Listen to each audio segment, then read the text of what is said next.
नमस्कार. आता आपण आहोत शिवणे खडकवासला दाहेरी पाठच्या प्रभागातील प्रभाग क्रमांक 33च्या नांदेड गाव परिसरामध्ये आणि या गावामध्ये सध्या कचऱ्याच्या समस्येने उग्र रूप घेतलेलं आहे.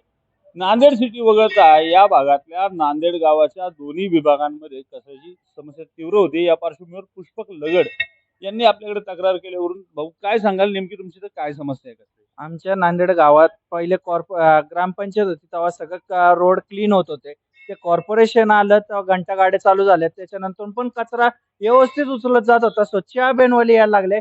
त्याच्यानंतर सगळ्या रोडला भरपूर कचरा पडायला लागलाय.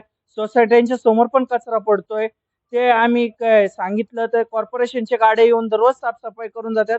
डोर टू डोर स्वच्छ अभियानवाले डोर टू डोर फिरत नाहीयेत. ते फक्त ते डोर टू डोर फिरत नाही. त्याच्यामुळे ना कचरा सगळ्या सोसायट्यांच्या समोर पडतोय, रोडला येऊन पडतोय.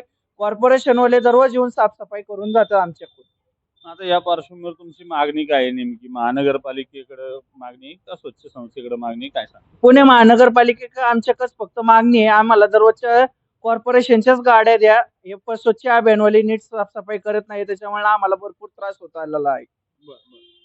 म्हणजे एकूणच स्वच्छ संस्थेची कचऱ्याची समस्या ही जुन्या पुणे महानगरपालिका हद्दीतच नव्हे तर नवीन पुणे महानगरपालिकेच्या हद्दीत देखील भेडसावताना दिसते.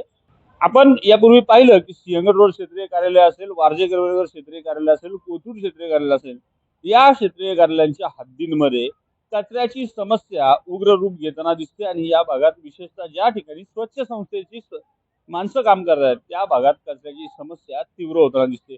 अशीच समस्या आता नवीन गावांमध्ये सुरू झालेली आहे, जे की आता आपण नांदेड गावात आहोत. नांदेडमध्ये तीच समस्या आहे.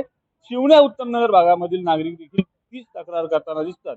त्यामुळे पुणे महानगरपालिकेने याचा गांभीर्याने विचार करणं गरजेचं आहे. अन्यथा पुणे शहराला कचऱ्याचं शहर म्हणून ओळखलं गेल्यास वावगं ठरायला नको.